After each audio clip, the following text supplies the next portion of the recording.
नमस्कार आप सभी का लॉ सीखोगे न्यूज़ इन फ्लैश में। तो आज की मुख्य न्यूज़ देखते हैं, महत्वपूर्ण न्यूज़ देखते हैं आज के क्या है। सबसे पहले ये है कि अनूप चंद्रा पांडे, इन्हें नया इलेक्शन कमिश्नर नियुक्त किया गया है प्रेसिडेंट के द्वारा। अनूप चंद्रा पांडे जो है 1984 बैच IAS बैच के ये यूपी काडर के ऑफिसर है। अनूप चंद्रा जो है वो chief election commission CES Sushil Chandra और इलेक्शन कमिश्नर राजीव कुमार को ज्वाइन करेंगे इलेक्शन कमीशन ऑफ इंडिया में। तो इलेक्शन कमीशन ऑफ इंडिया में 3 मेंबर होते हैं, एक चीफ इलेक्शन कमिश्नर होते हैं, उनके अलावा 2 अन्य इलेक्शन कमिश्नर होते हैं। तो इन 2 कमिश्नर की पोस्ट पे ऑलरेडी राजीव कुमार थे और एक पोस्ट रिक्त थी जिसपे अभी अनूप चंद्रा पांडे की नियुक्ति हुई है।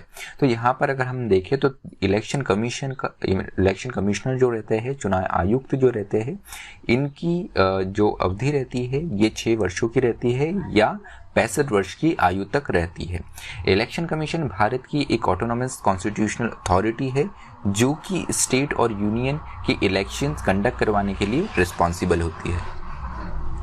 चलिए दूसरी न्यूज़ देखते हैं, ये है एंटोनियो गुटरेस के बारे में। तो एंटोनियो गुटरेस जो कि यूनाइटेड नेशन के चीफ है, इनको सेकेंड टर्म के लिए भी यहाँ पर यूनाइटेड नेशन सिक्योरिटी काउंसिल की तरफ से अप्रूवल मिल गया है। तो 72 ईयर ये फॉर्मल प्राइम मिनिस्टर है पुर्तगाल के पूर्व ये प्रधानमंत्री है। तो यहाँ पर अगर देखें तो 2017 तक ये पुर्तगाल के प्राइम मिनिस्टर थे। उसके बाद में अभी जब यहाँ पर इनका यूनाइटेड नेशन में चीफ के लिए जब इनका यहाँ पर चुनाव हो रहा था तो यहाँ पर विदाउट एनी कॉम्पिटिशन इनका चुनाव हुआ है। उसके अलावा यूनाइटेड नेशन की बात करें तो ये एक इंटरनेशनल ऑर्गेनाइजेशन है जो कि 1945 में फाउंड हुई है। 1945 में इसका गठन हुआ है। ये अपने आप में एक इंटर गवर्नमेंटल ऑर्गेनाइजेशन है, मतलब बहुत से देशों के साथ में मिली हुई एक ऑर्गेनाइजेशन है। तो करीब 193 इसमें मेंबर्स है, जिसका मुख्य उद्देश्य है कि अंतर्राष्ट्रीय स्तर पर शांति, सुरक्षा और विभिन्न राज्यों राष्ट्रों के बीच में एक फ्रेंडशिप, एक मित्रता का भाव पैदा करना और उसे बढ़ाना। चलिए अगली जो खबर है सुरक्षित हम सुरक्षित तुम अभियान के बारे में है।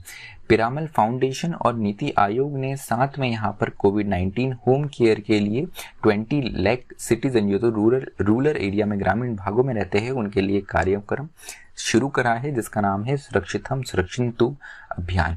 तो इस अभियान के अंतर्गत 112 जो डिस्ट्रिक्ट्स है वहाँ की डिस्ट्रिक्ट एडमिनिस्ट्रेशन को किट दी जाएंगी यहाँ पे पिरामल और नीति आयोग के द्वारा, और कोविड-19 से जो भी सपोर्ट लगता है कोविड-19 होम केयर के लिए वो इन्हें दिया जाएगा।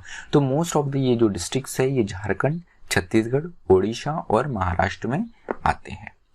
चलिए अगली खबर जो है ये JNU के बारे में है। JNU top 1000 global university ranking में आ गया है। 1000 ग्लोबल यूनिवर्सिटी रैंकिंग जो है ये QS वर्ल्ड रैंकिंग रिपोर्ट की तरफ से है।